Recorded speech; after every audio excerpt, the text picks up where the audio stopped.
on this episode. Well, below us is the mighty Zambezi.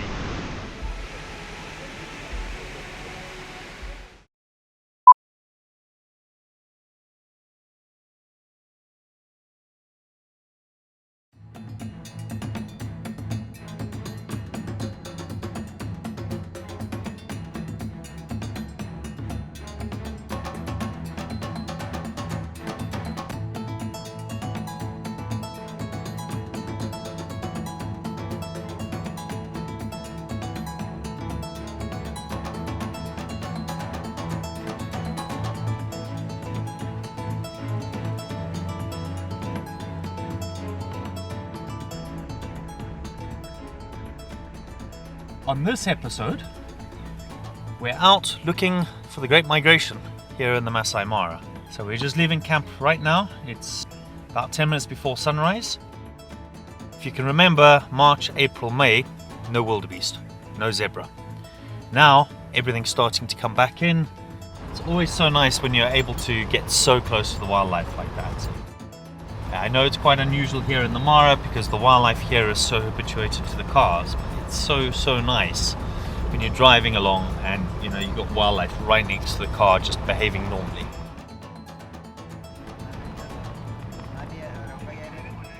So you see, as we're driving along, you see how all the zebras are facing this way.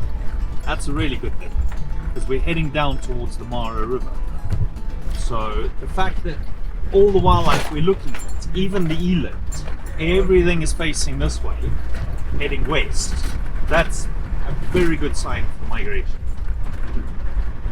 Still a bit too far up for anything spectacular to happen today or tomorrow, but yeah, it's building. Migration might have been slightly late this year, but all the signs now are there that it's going to be a very good migration season.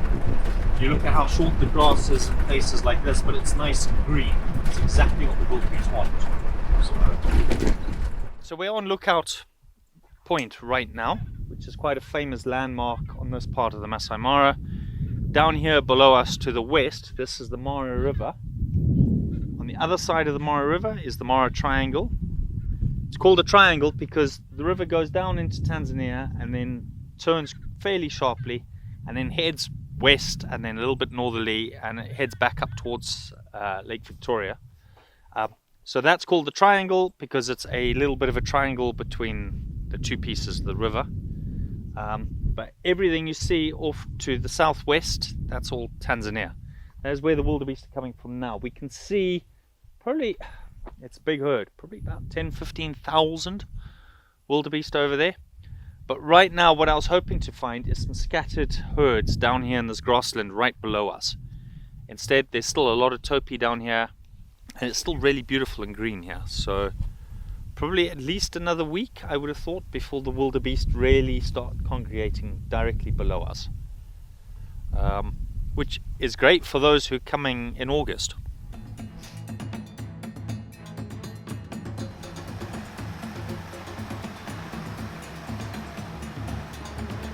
And you need to understand the wildebeest are driven by a few different factors. They're driven by the heat, they're driven by rainfall, and they're driven by grass. So this time of the year, the Masai Mara Serengeti ecosystem has its own little microclimate. And every now and then we do get thunderstorms coming in. And with thunder comes lightning. When the lightning hits dry grass, it ignites and it becomes a small forest fire. And what happens is the wildebeest will be wandering along and in the far distance they will see smoke. Now that smoke in a natural situation would have been created by a lightning storm which has come with rain. So the wildebeest will know if we walk towards that smoke, by the time we get there in a few days, all the grass that's burnt there will have come back nice and short and fresh and green. Humans have now figured that out, and sadly what we do see is these situations where we're burning the grass in the hopes of controlling the wildebeest movements. Right now, the Tanzanians have had it all their own way for the last few weeks. The migration has started a bit late this year because there's so much grazing everywhere. And now as they've started to cross over into the Masai Mara, the last 3 or 4 days, we've seen these unexplained fires going on. And it is a personal view rather than an official view, but we do genuinely believe that these small sudden fires are more to try and control the wildebeest behavior. And if you look behind us, you can actually see lines of wildebeest that even 2 hours ago were heading towards us. And then all of a sudden we started to see the smoke in the sky. And as soon as we saw the smoke in the sky, we noticed splinters of wildebeest now doing lines and heading around the side of the hill, still in Tanzania, and heading towards where that fire is. It is unfortunate though, because the sole purpose behind the burning is for us as humans to control what the wildebeest are up to. There's no consideration given to ground nesting birds, to reptiles, to newborn animals living in the grass. It really is unfortunate, and is one of the negative byproducts of human-wildlife conflict. It's really sad.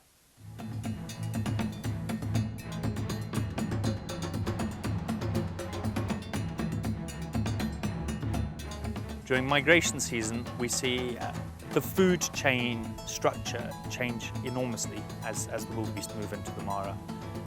The most obvious would be the big predators, the apex predators such as hyenas, lions, leopards, cheetahs, stuff like that. You know, their hunting strategies change, their behavior dynamics change a lot. So we see lions that for the rest of the year would have focused on hunting buffaloes or topi or something like that. Their whole attention changes to focusing on the wildebeest. Two of the key predator species that everyone always overlooks. One is the vultures, sadly these days heavily endangered, but every vulture in the whole of East Africa draws its attention to the migration. And you can often see, even if the migration is 3 or 4 valleys away, you can see that it's approaching based on the fact that there's a whole bunch of vultures circling above it, following and keeping an eye out on what's going on. And we see, even here in the Masai Mara, the vulture population kind of explodes during migration season. Byproduct of the migration is you get to observe some other things that you normally wouldn't even bother looking at. Very brave little hippo. He's literally climbing over the back of the crocodile. The other species that truly benefits this time of the year would be the dinosaurs, the living dinosaurs that we have in the Mara River, the enormous reptilian crocodiles. It's kind of hard to explain how big the crocs are in the Mara River.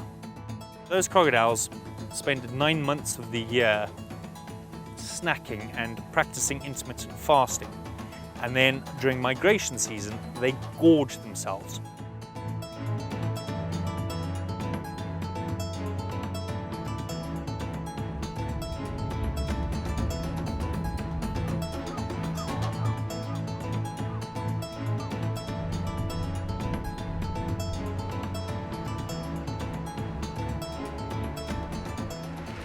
Croc coming.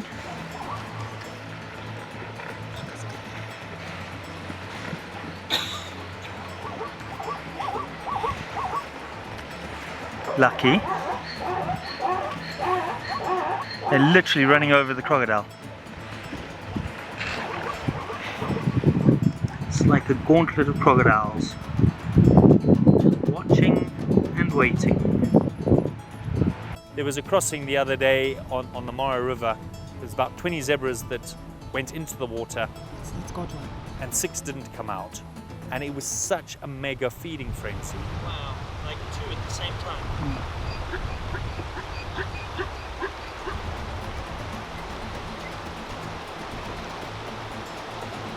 Right now, downstream, we've got about 9 massive 4-meter long crocodiles doing death rolls as they tear apart the young zebras that sadly didn't make it.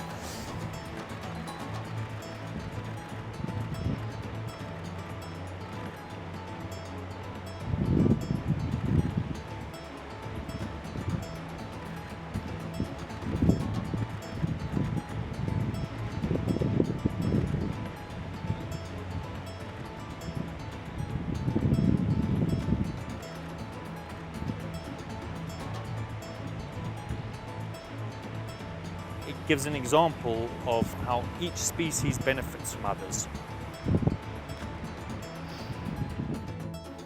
It's not for the faint-hearted.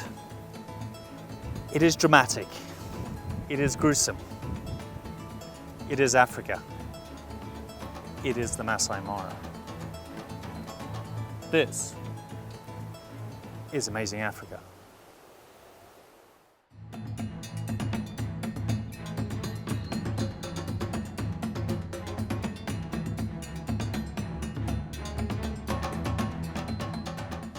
The Sand River is kind of like the warm-up almost, but the main show, the feature act, is when the wildebeest hit the Mara River.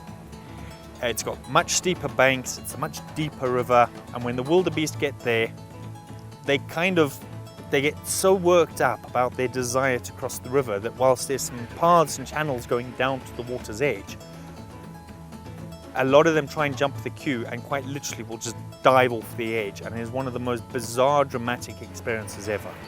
By contrast, when they cross the Sand River, it's incredibly civilized.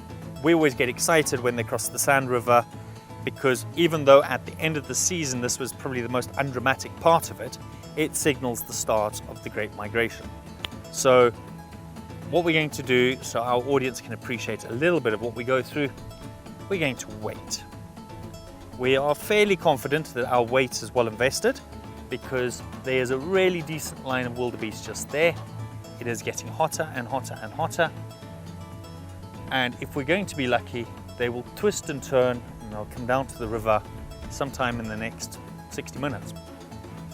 Fingers crossed.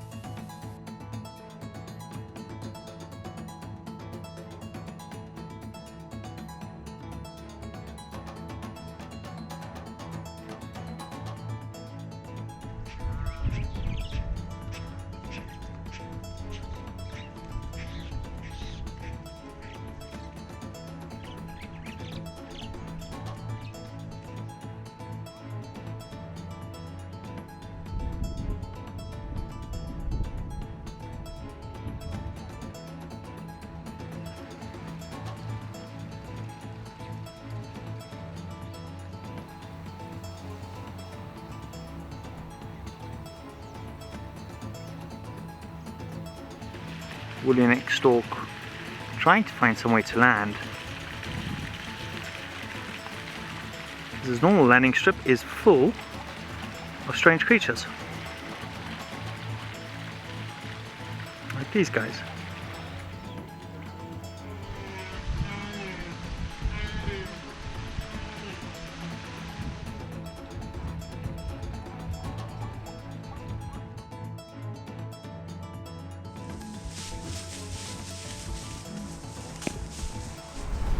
This is exciting.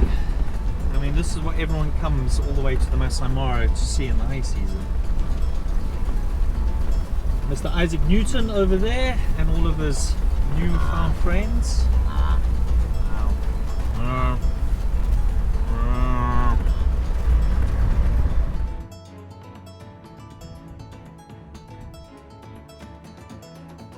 So here we are, only about 4, maybe 5 days into the start of this year's migration, and every day we're getting more and more wildebeest coming into the country from Tanzania. And what we see them doing here, this is known as a line. Yeah, so basically after they've crossed the river, they fan out and they then spend a few hours just grazing, then they get thirsty again, and then they start migrating once more. When they migrate, they do exactly what you see here, this long line. And that's the migration aspect of this wildebeest behavior.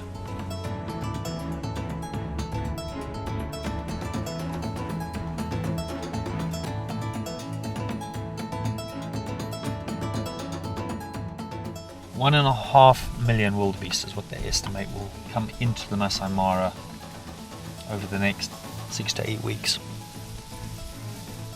Truly, truly amazing.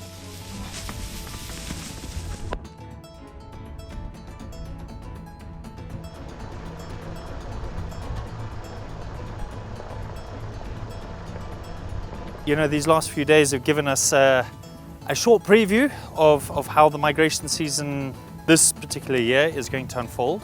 And I have to say, it does look promising. It's already building up to be quite an epic one. It's not just the wildebeest that are creating their own drama. The predators are creating their own drama. And of course, so are the humans. You know, there's more and more and more tourists coming in every day. Today we saw 20 balloons up in the sky. I know a lot of people look at that and go, oh my God, it's crowded. It is crowded, but you know what? Everyone's here for the same thing. It's a little bit like going to Disney, but the positive byproduct is it's good for the Kenyan economy, and in its own way, it's benefiting Kenyan conservation and tourism. So stay tuned for more news on the news with us. This is Amazing Mara.